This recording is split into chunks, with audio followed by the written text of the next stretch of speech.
नमस्कार। बीएड प्रथम वर्ष विषय हमारा संस्कृत का शिक्षण शास्त्र, जो कि आज हम लोग अपनी इकाई 1 की बात करेंगे। हम लोगों ने इससे संबंधित कुछ टॉपिक जो पढ़ लिए थे और आज हम लोग जो इसके छोटे टॉपिक की जो परीक्षा की दृष्टि से जो महत्वपूर्ण है, जो आपकी परीक्षा होने वाली आर्थिक मूल्यांकन, उसकी दृष्टि से जो भी टॉपिक आपको पढ़ा रही हूँ उसे ध्यानपूर्वक देखिए, क्योंकि अभी जो प्रश्न है आपको बता दिया गया है, जो भी ऑनलाइन एग्जाम है, वस्तुनिष्ठ प्रश्न है, तो ये टॉपिक को थोड़ा ध्यानपूर्वक आप लोग देखें। और जो आज है अपना भाषा का अर्थ, क्या होता है भाषा का अर्थ, भाषा के अर्थ से संबंधित हम लोग चर्चा करते हैं और तो उसकी परिभाषाओं को भी हम लोग आज देखेंगे। तो सर्वप्रथम भाषा के अर्थ की बात करते हैं। भाषा शब्द की रचना, भाषा शब्द की रचना किससे हुई है? तो संस्कृत के भाष शब्द से हुई है, भाष शब्द से हुई है, जिसका अर्थ है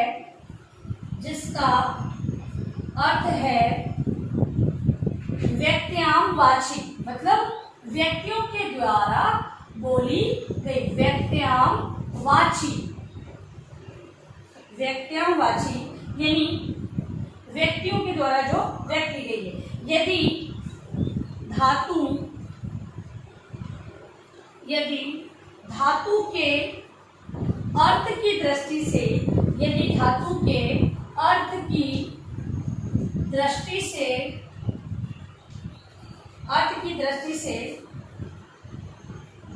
भाषा की परिभाषा की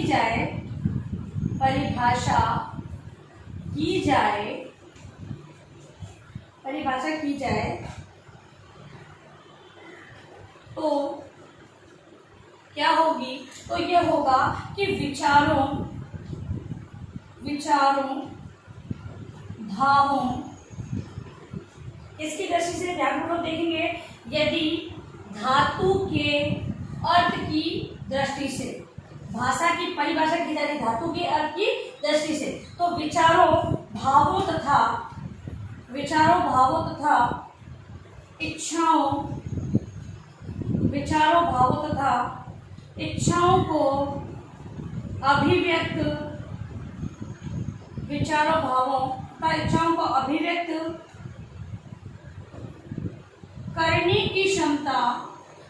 क्षमता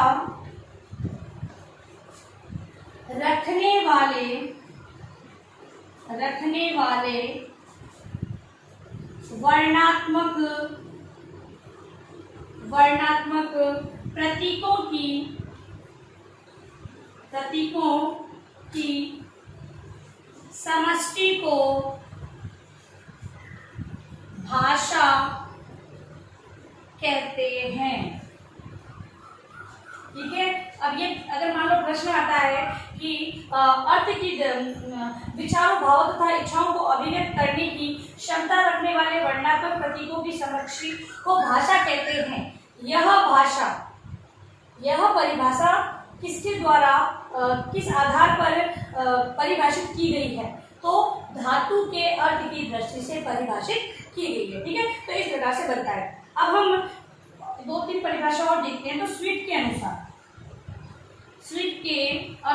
किसकी परिभाषा की बात हो रही है? तो भाषा की परिभाषा की बात की जा रही है। तो स्वीट के अनुसार भाषा स्वर एवं ध्वनि के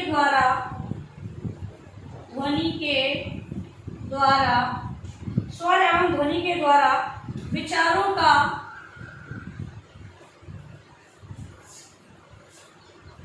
अभिव्यक्तिकरण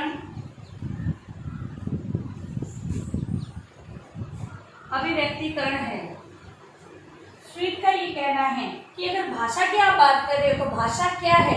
तो भाषा स्वर और व्यंजनों के द्वारा अपने विचारों को अभिव्यक्त करने का एक अभिव्यक्तिकरण मानी गई है।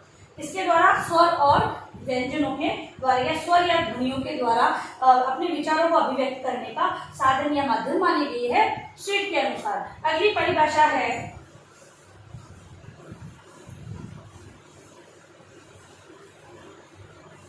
परिभाषा अगली है श्याम सुंदर दास के अनुसार। श्याम सुंदर दास के अनुसार। श्याम सुंदर दास के अनुसार इन्होंने भाषा की जो परिभाषा बताई, इन्होंने बताया भाषा ध्वनि संकेतों, भाषा ध्वनि संकेतों का व्यवहार है। भाषा ध्वनि संकेतों का व्यवहार है। भाषा को क्या बताया है? ध्वनि संकेत, ध्वनि के जो संकेत है उसको व्यवहारों में लेना, वो क्या है? वो भाषा है। किसके अनुसार? तो सुंदर दास के अनुसार। ठीक है, एक लास्ट परिभाषा ध्यानपूर्वक सुनेंगे। रामचंद्र वर्मा के अनुसार। अब अगर प्रश्न बनता है हमारा कि ये परिभाषा किसके द्वारा दी गई, तो रामचंद्र वर्मा के अनुसार। अब परिभाषा को ध्यानपूर्वक सुने, क्या है? मुख से उच्चारित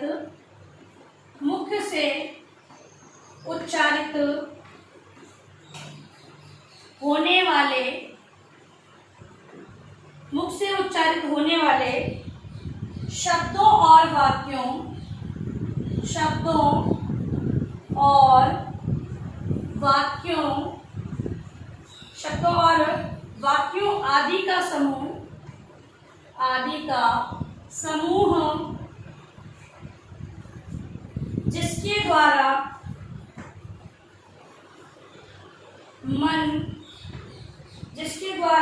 मन की बातें बताई जाती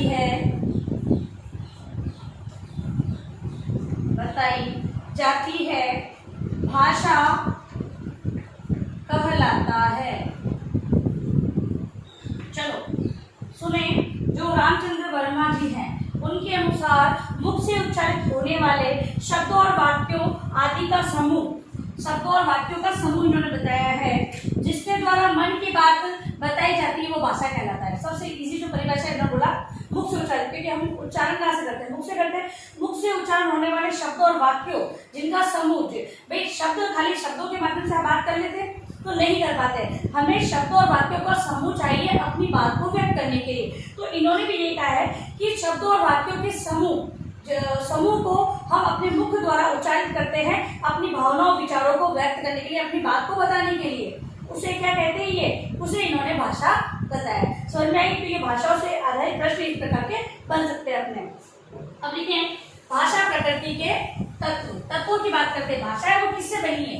भाई हम लोग अगर बात कर रहे हैं कि कोई भी अगर डस्टर ही है तो ये किन चीज़ों से बने? जैसे लकड़ी का ये लगा हुआ है, ये जो ये लगी हुई गत्ता टाइप लगा हुआ है जिससे कि हम लोग रफ कर रहे हैं बोर्ड। ठीक है, तो ये सारी चीज़ तत्व मिले हुए हैं ना। अब भाषा के अंदर बहुत कुछ तत्व मिले होते हैं, वो चीज़ें। अभी चौक है, चौक किन किन तत्वों से मिलकर बनी? समझ गए? तो भाषा के तत्वों की हम लोग बात करें तो भाषा की जो प्रकृति है उसके तत्वों की, भाषा की प्रकृति के तत्व, इनकी बात हम लोग करते हैं। तो भाषा की प्रकृति के तत्वों की बात करें तो सबसे पहला आता है ध्वनि। ध्वनि, हम ध्वनि की बात करेंगे तो ध्वनियां हैं। भाषा के अंतर्गत विभिन्न प्रकार की ध्वनियां दी होती है। जब हम व्याकरण की बात करते हैं तो पहले व्याकरण को जटिल रूप में, क्योंकि संस्कृत है, क्योंकि ये मातृभाषा नहीं है, इसलिए बालक जब इसके व्याकरण पक्ष को देखते हैं तो उन्हें थोड़ी भाषा जटिल लगती है। तो जो इसका ध्वनि पक्ष है, ध्वनियों के अंदर विभिन्न प्रकार की ध्वनियों को कंठ है, तालव्य है, मूर्धन्य, ये सारी ध्वनियों को उच्चारण स्थान क्या होता है? जो हम स्वर और व्यंजनों का उच्चारण करें, स्वर और व्यंजन। ठीक है, अब इनका जो उच्चारण किया जा रहा है ना, उच्चारण स्थान क्या है, वो सारा ध्वनि की जो संरचना है बनी गई है उसके अंतर्गत है। तो ध्वनि, इसकी जो प्रकृति के तत्व है तो उसके अंदर सबसे पहले ध्वनि को लिया गया है, तो बोलेंगे। अब भाषा के अंतर्गत जो बोला गया है उसे शब्दों में या लिपि चिन्हों के माध्यम से उसे लिखा गया है। पहले हम लोग देखते थे कि जो ज्ञान होता था वो मौखिक होता था, लेकिन तो धीरे धीरे करके आया है। पहले जो ज्ञान था वो मौखिक रूप में दिया था, गुरु उपदेश देता था और जो विद्यार्थी है या शिष्य है उनका श्रवण करके उसे व्यवहार में लेते थे। ठीक है, धीरे धीरे करके उसका लिखित रूप आया। जब लिखित रूप भाषा का हमें प्राप्त हुआ, ठीक है, मौखिक में भी ध्वनियों को लिया गया है। यहाँ पर लिखित के अंदर भी हम लोग ध्वनि तत्वों की बात करें तो ध्वनि के अंतर्गत इन चीजों को लिया गया। अब अगला जो है वो है व्याकरण। व्याकरण। अब अगर हम यहाँ पर ध्वनि की बात करें तो जो ध्वनि की जो संरचना है, अब उसको जो मानक रूप है, जो मानक रूप का कारण या वैज्ञानिक रूप जो प्रदान किया जाता है वो व्याकरणिक रूप होता है।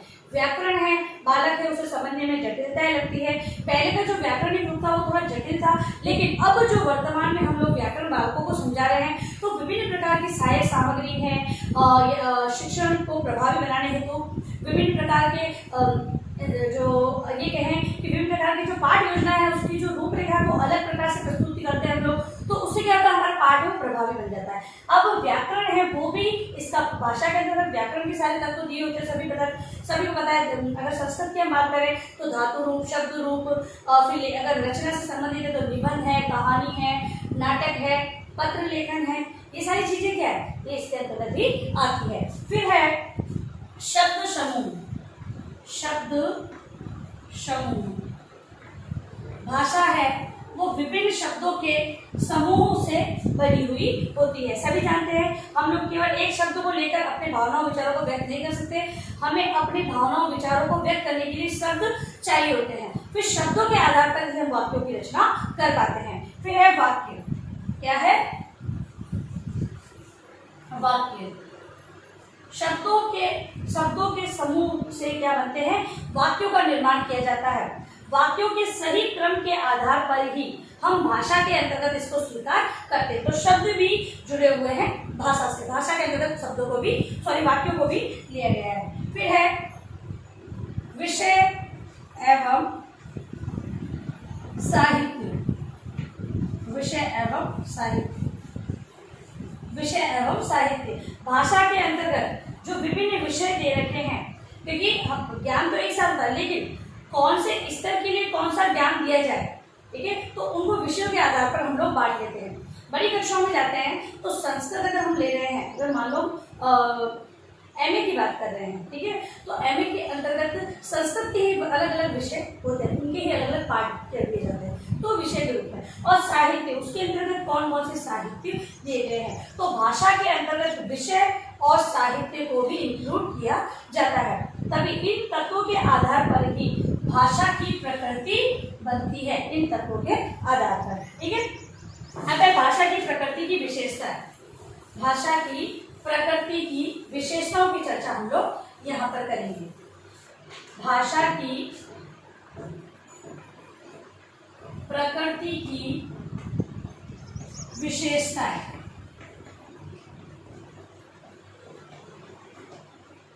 जो भाषा की प्रकृति होती है उसके अंतर्गत कौन कौन सी विशेषताएं होती है, तो पहली है परंपरागत संपत्ति। परंपरागत संपत्ति कैसे, तो एक व्यक्ति, जैसे कि हम लोग परिवार की बात कर लेते हैं, तो परिवार में बालक है, अपने माता पिता से अनुकरण से इस भाषा को सीखते हैं, ठीक है। तो जो भाषा है वो एक पीढ़ी दर पीढ़ी चलने वाली एक संपत्ति के रूप में मानी जाती है। तो भाषा की विशेषता क्या है, पहली परंपरागत संपत्ति वो होती है। फिर है अर्जित संपत्ति। अर्जित संपत्ति दूसरी विशेषता भाषा की मानी गई है कि भाषा को अर्जन के द्वारा, ठीक है, भाषा का अर्जन किया जा सकता है, ये इस प्रकार की संपत्ति होती है। मतलब किसी के द्वारा इसे ग्रहण किया जा सकता है, लिया जा सकता है, किसी को देखकर भाषा को अपने अंदर तक लिया जा सकता है, ये सारी क्या होती है, अर्जित संपत्ति कहलाती है। फिर है सामाजिक निधि। सामाजिक निधि अगली विशेषता है वो बताई गई है, भाषा है वो एक सामाजिक निधि है। समाज में जिस भाषा को बोला जाता है, जिन भाषा के माध्यम से अपने विचारों का आदान प्रदान किया जाता है, वो एक सामाजिक निधि होती है। और सामाजिक निधि को एक विषय समाज में देखा होगा कि कोई भी व्यक्ति ऐसा नहीं कि अलग अलग भाषाओं से बात करे, अपनी बात को कहने के लिए, अपने विचारों के आदान प्रदान हेतु समाज के अंतर्गत किसी एक ही भाषा का बाहुल्य रहता है, उसी भाषा के अंतर्गत वो अपने विचारों का आदान प्रदान कहते हैं। क्योंकि एक ही भाषा का जब वो बाहुल्य रहेगा तब सारे जो डिसीजन है उसमें भी एक रूपता आएगी तथा क्या बात कही जा रही है उस बात को भी समझा जा सकता है। इसीलिए भाषा है उसकी प्रकृति की ये विशेषता होती है कि वो सामाजिक निधि के रूप में होती है। अगली है परिवर्तनशीलता। परिवर्तनशीलता अगर परिवर्तनशीलता को हम बात करें तो भाषा है वो जैसे जैसे परिवर्तन, संसार में परिवर्तन है और संसार के अंदर जब तक परिवर्तन नहीं होता है वो जो परिवर्तन है वो संसार का नियम है, उसके नियम के रूप में परिवर्तन को अपनाया गया है कि जहाँ पर आवश्यकता होती है वहाँ पर परिवर्तन कर दिया जाता है। तो वही बात है, भाषा के अंतर्गत भी कभी कभी कुछ शब्दों को, कुछ व्यवहार को बदला जाता है, तो भाषा के अंतर्गत उसे भी अपनाया जाता है कि हाँ ये भाषा का जो ये रूप है ये हमारे लिए सही है और समाज में भी इसे अपनाया जा सकता है, तो वहाँ पर परिवर्तनशीलता अपनाई जाती है। अगर हम बालकों के पाठ्यक्रम की बात करते हैं तो पाठ्यक्रम में भी जब आवश्यकता महसूस की जाती है तो बालकों को उस भाषा से संबंधित जो पाठ्यक्रम में उस भाषा को लेते हुए उसके ज्ञान को प्रदान किया जाता है। फिर है भाषा विकास में बाधाएं। भाषा विकास में बाधाएं, भाषा विकास में बाधाएं ये विशेषता के रूप में किस प्रकार है? तो भाषा का जैसे जैसे विकास होता है, जब परिवर्तन होता है तो अपनाना उसको सरल नहीं होता है, क्योंकि कुछ लोग उसे अपनाते हैं, कुछ नहीं अपना पाते हैं, कुछ को समय लगता है, कुछ बहुत जल्दी अपना लेते हैं। तो परिवर्तन के माध्यम से यहाँ पर जो समझाने वाला है या जो इसे स्वीकार करने वाला है उसे भाषा को सीखने में समस्या आती है। तो भाषा के विकास के क्रम को अगर हम बात करें तो वहाँ पर बहुत सारी बाधाएं आ सकती है। फिर है अनुकरण द्वारा अर्जन। अनुकरण द्वारा अर्जन, भाषा का अनुकरण करते हुए व्यक्ति भाषा को सीखता है, यानी कि भाषा की ये विशेषता होती है कि अनुकरण के द्वारा इसे सीखा जा सकता है। फिर है कठिन से सरल।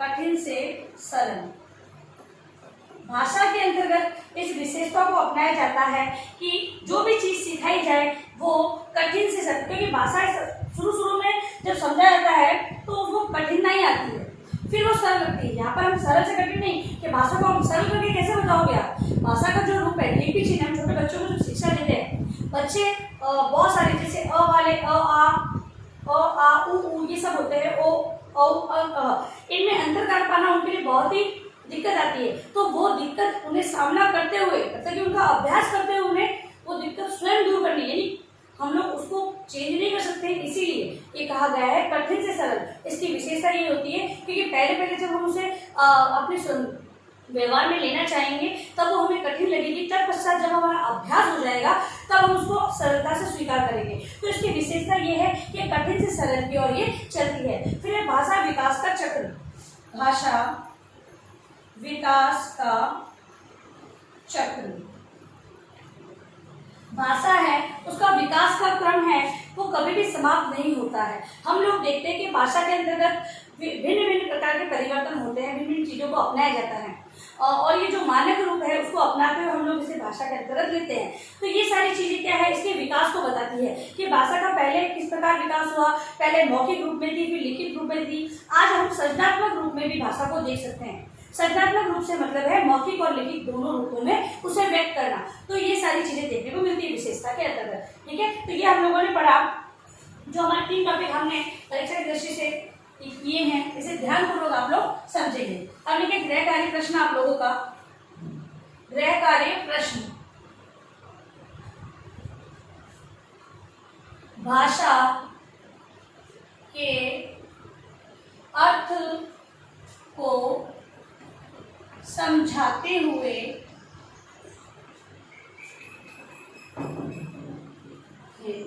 इसकी प्रकृति के तत्व एवं विशेषताओं का वर्णन करें। ठीक है, तो ये आपका गृह कार्य प्रश्न जिसको आपको आने वाले उत्तर पुस्तिका में लिखना है। ठीक है, और अंत में आप लोगों से निवेदन है कि इस महामारी के दौर में कम से कम ये आवश्यक कार्य होने पर घर से बाहर निकले आप लोग, और बाहर जाते तो 3 बातों का विशेष ध्यान आपको रखना होगा। मास्क लगाना है, सोशल डिस्टेंस बनाना है और हाथों को बार बार सैनिटाइज करते रहना है। सुरक्षित रहे, सभी का ध्यान रखें। धन्यवाद।